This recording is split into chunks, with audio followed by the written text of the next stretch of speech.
Thasra Shinai Methodist church ખાતે good ફ્રાઇડેના દિવસે એટલે કે પ્રભુ ઈસુ ખ્રિસ્તીના સમગ્ર માનવજાત માટેના ત્યાગ અને બલિદાનના દિવસે તારીખ 3 એપ્રિલ 2026ને શુક્રવારના દિવસે સમગ્ર વિશ્વમાં ગુડ ફ્રાઇડે જે ભલા શુક્રવાર તરીકે ખ્રિસ્તી વિશ્વાસીઓ દ્વારા ઉજવવામાં આવી છે, ત્યારે ઠાસરા નગરમાં જે ઐતિહાસિક સિનાઈ મેથોડિસ્ટ ચર્ચ આવેલું છે તેના પાળક રેવ આસિક ખ્રિસ્તી સાહેબ તથા સિનાઈ મેથોડિસ્ટ ચર્ચના સભાજનો દ્વારા પ્રભુ ઈસુએ સમગ્ર જગતના લોકો માટે જે દુઃખ અને મરણ સહન કર્યું હતું તે બલિદાનને યાદ કરી ગુડ ફ્રાઇડે રેલીનું આયોજન કરવામાં આવ્યું હતું, જેમાં ચર્ચના સભાજનો મોટી સંખ્યામાં જોડાયા હતા.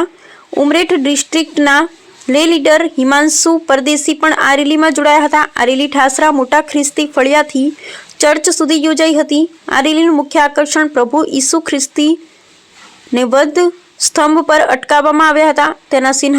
તેના ચિહ્નરૂપે ક્રોસ ઉચકી અને પાળક સાહેબ અને મંડળીના લોકો ચાલ્યા હતા. પ્રભુ ઈસુનો પ્રેમ, શાંતિ, માફીનો શુભ સંદેશ નગરજનોને આપવામાં આવ્યો હતો. ગુડ ફ્રાઇડેની રેલીમાં જોડાયેલા સિનાઈ મેથોડિસ્ટ મંડળીના ભાઈઓ બહેનો, વડીલોની મિત્રોનો આભાર માનવામાં આવ્યો હતો.